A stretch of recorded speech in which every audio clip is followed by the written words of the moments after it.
But at the same time, while we're educating workers and trying to organize them, we also have to work with other sectors in our society, other social movements, because definitely we cannot just, we cannot fight for democracy all by ourselves.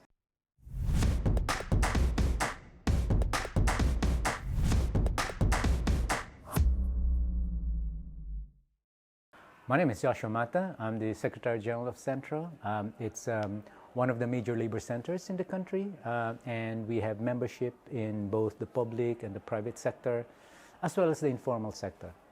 And we also organize migrant workers in many parts of the Southeast Asia, East Asia, and now we're starting to work in the MENA region as well. But we focus primarily on the more vulnerable ones, So we organize particularly migrant domestic workers and caretakers. Well, it really depends on which membership you're talking about. But in general, the biggest problems that workers in the Philippines are facing is the fact that inflation is really eroding their purchasing power, which in the first place, to begin with, is that they're suffering from low wages. So it doesn't help. And more importantly, today, there's the continuation of trade union harassment that's been going on since Mr. Duterte came to power in 2016. So as you probably have heard, about 20,000 to 30,000 people were killed during the so-called war on drugs. And that created this whole climate of impunity that then led to more killings in the trade union movement. So in the past 5 years, more than 50 people, trade union leaders, were gunned down. And in all these cases, only one has actually reached the courts. Only one out of these 50 cases. So definitely the erosion of democracy is something that we feel on a day-to-day basis, precisely because a lot of the unscrupulous employers in the country are making use of this climate of impunity to push back on the trade unions and the gains that we've had all these years. Well, we do a lot of work in terms of, we fight for deepening democracy in many ways. We begin primarily with education work. We put a lot of emphasis on educating the working class, particularly our members, emphasizing the need for deepening democracy and fighting for democracy in the country. You see, in the Philippines, there's no real formal there's no real democracy. There's a lot of use of the word democracy, but the fact of the matter is, it is a country that is still run by just a few families. Practically, it's controlled by the economy, for example. If you talk about the economy in the Philippines, it's practically controlled by just 40 families, if you think about it. And so you can never have real democracy in such a country that's been run by oligarchy, for many, many years. And that oligarchy has never been weakened, and in fact has continued to strengthen itself, even after we kicked out the Marcos dictatorship 36 years ago.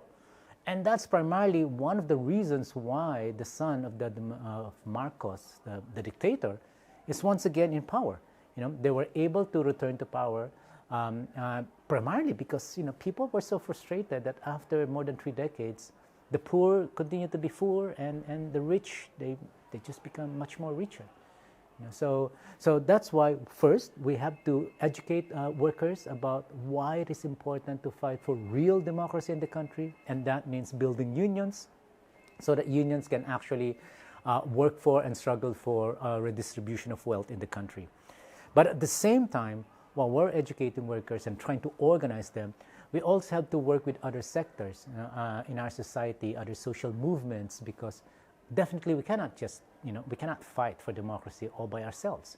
So we have to build unities across sectoral lines, so we work with peasant movements, with youth movement, the women's movement. And all of us are deeply, deeply concerned about the further erosion of what little democracy that we have. And we need to shore it up, by banding together and making sure that our voices are amplified by helping each other. So that's another front. And finally, we try to engage in the political arena, particularly in the parliamentary arena, whenever we can. Now, because at the end of the day, we do need workers to be elected as leaders in various levels of the country's decision-making processes to make sure that the workers' voices are integrated into governance, if you like.